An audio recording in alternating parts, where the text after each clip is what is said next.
2 লক্ষ ভোট, 1,60,000 যেদিন হুমায়ুন কবিরের দলের পক্ষে পড়বে, আপনার সরকার চিৎপটাং হয়ে ওই ভাগীরথী থেকে আপনি দেখে নেবেন। হুমায়ুন কবির অঙ্ক কষে চলে, একদম অঙ্ক কষে মেপে চুপে হুমায়ুন কবির রাজনীতিটা করে। অনেক হয়েছে, অনেক বাহাদুরি দেখেছি আপনাদের। আমি এই সরকারের অনেক আধিকারিক, আমি এখনই ফাঁস করছি না, কয়েকদিন দেখব, তারপরে তৃণমূলের কিছু বালি চোর, পাথর চোর,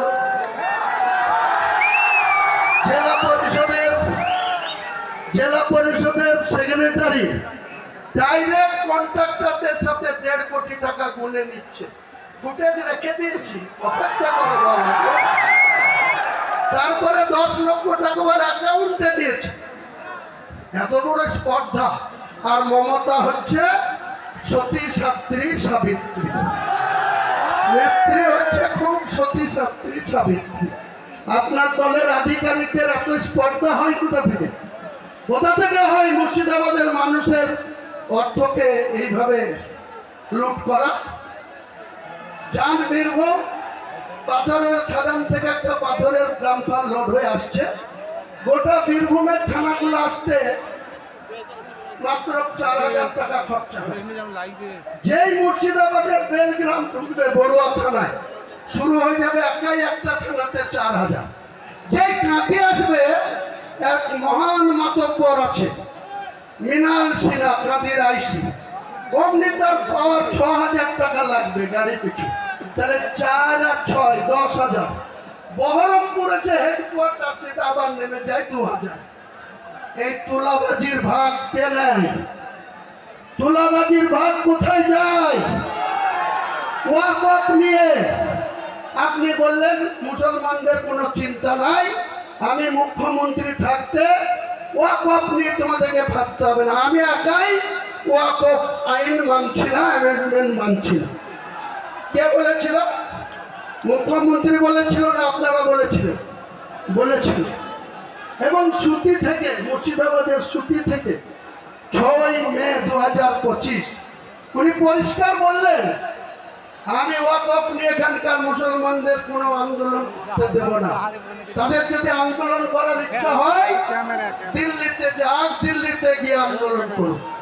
আপনার এত স্পর্ধা, আপনি রাজ্যের মুখ্যমন্ত্রী, গোটা রাজ্যের মানুষকে সুরক্ষিত রাখা আপনার মরাল ডিউটি, আপনি সেটা না করে মুসলমানদেরকে এত তাচ্ছিল্য। আপনার বেলার অফিসগুলা, ল্যান্ড দপ্তরের মন্ত্রী আপনি, বেরোগুলার অফিসগুলা কিভাবে লুট করছে, ন্যায্য জমি, খতিয়ান মুক্ত জমি, তাদের মিউটেশন করতে গিয়ে 2 নম্বরই করছে। কার জমি কার নামে রেকর্ড করে দিচ্ছে। বাপদাদার আমল থেকে ঈদগাহ, কবরস্থান, এমনকি হিন্দুদের যেটা বার্নিং ঘাট, সেসবের জায়গাও আপনার চুরি করতে দ্বিধা করেন না আপনার বেলারও।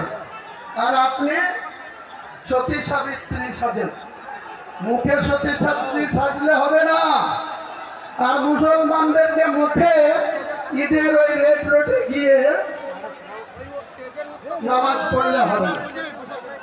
আগামী ঈদ আসছে, বাবরি মসজিদ যেখানে মরছি, প্রথম জুম্মাতে 1 লাখ, দ্বিতীয় জুম্মায় হয়েছিল 2 লাখ। আমি মমতা ব্যানার্জিকে একবার আহ্বান করব, আপনি মুখ্যমন্ত্রী হিসাবে আপনার টাইম মতো এই বাবরি মসজিদের এখানে একটা ঈদের নামাজের ডাক দেব। মুর্শিদাবাদের মানুষ কতটা আসবে ঈদের ময়দানে নামাজ পড়তে, আর আপনার ওই রেড রোডের ময়দানে কত লোক থাকে সেটা একবার পরীক্ষা করে নেবেন, মাপযোগ করে নেবেন। কাজে আপনি আপনার মতো চলুন। ফেব্রুয়ারি মাসটা আপনাদের পুলিশের চুমকানি ধমকানি একটু সহ্য করতে হবে। যারা সহ্য করবে, অতিরিক্ত মাত্রায় করলেই আমাকে জানাবেন। আমি যদি আমার নজরে আসে, পুলিশ যদি হুমায়ুন কবিরের পার্টিতে যোগদান করার জন্য, এই মিটিংয়ে আসার জন্য মুর্শিদাবাদ সহ বাংলার কোনো থানা যদি মিথ্যা মামলা দেয়, যদি আননেসেসারি হয়রানি করে, জেলায় হলে তো 48 ঘন্টার মধ্যে থানা ঘিরব, আর রাজ্যের যে কোনো জায়গায় হলে 72 ঘন্টার মধ্যে সেই থানায় মমতা বন্দ্যোপাধ্যায়ের পুলিশের বিরুদ্ধে ডেপুটেশন হবে। আর শুধু ডেপুটেশন হয়ে খালি খালি চা খেয়ে বাড়ি আসবো না। যে মিথ্যা মামলা দিচ্ছেন সেই মিথ্যা মামলাকে উইথড্র করাবো, তা নাহলে এক একটা থানার ইট খুলে নেব, এক একটা থানার ইট খুলে নেব। পাল্লা কিনবেন, কত পুলিশ আছে, কত গুলি চালাতে পারেন, কত আপনার স্ট্রেংথ আছে। হুমায়ুন কবিরের সঙ্গে লক্ষ লক্ষ জনতা আছে। আজ থেকে শুরু হলো আমার চ্যালেঞ্জ। আমি এই মমতা বন্দ্যোপাধ্যায়ের মিথ্যাচার, তুলাবাজ, জুজুচ্চোর, জেল খাটা মন্ত্রীদের লজ্জা নাই। আমাদের মহাসচিব ছিলেন পার্থবাবু, 3 বছর জেলের ঘানিতে এসেও 50 কোটি টাকা যার কাছে অবৈধ টাকা পেয়েছে, তার প্রতি তার প্রেমের শেষ নেই। বলছে আমি এখনো অপাকে থাকতে পারবো না। যেদিন দুনিয়া থেকে পটল তুলবা সেদিন অফার দায়িত্ব কে নেবে? এখন নাই আছো, উপরওয়ালা যদি টিকিট কাটিয়ে দেবে সেদিন অফার দায়িত্ব কে নেবে? পার্থবাবু, কাজে আমাকে বেশি খাটাবেন না। আমি প্রত্যেকটা মানুষকে আজকের মিটিং আসার জন্য অভিনন্দন জানাচ্ছি, সালাম জানাচ্ছি, আদাব জানাচ্ছি, নমস্কার জানাচ্ছি, প্রণাম জানাচ্ছি।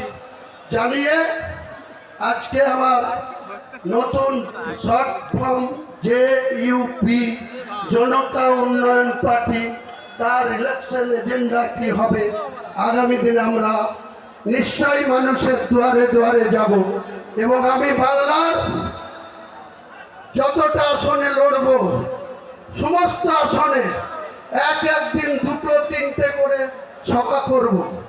আমার ফার্স্ট, এরপরে সেকেন্ড সভা হবে 4 জানুয়ারি ডোমকল জনকল্যাণ ময়দান। 4 জানুয়ারি ডোমকল জনকল্যাণ ময়দান।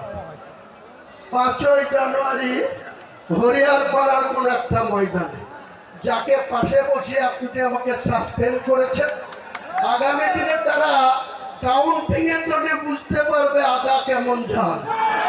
আদার ঝাল যে ভেতরে ভেতরে হয় সেটা কিন্তু হুমায়ুন কবিরের এই ঝাল আপনার দলের যারা মনোনীত প্রার্থী হবে কাউন্টিং এর দিনে তারা সেই ঝালের স্বাদটা ভালোভাবে পাবে।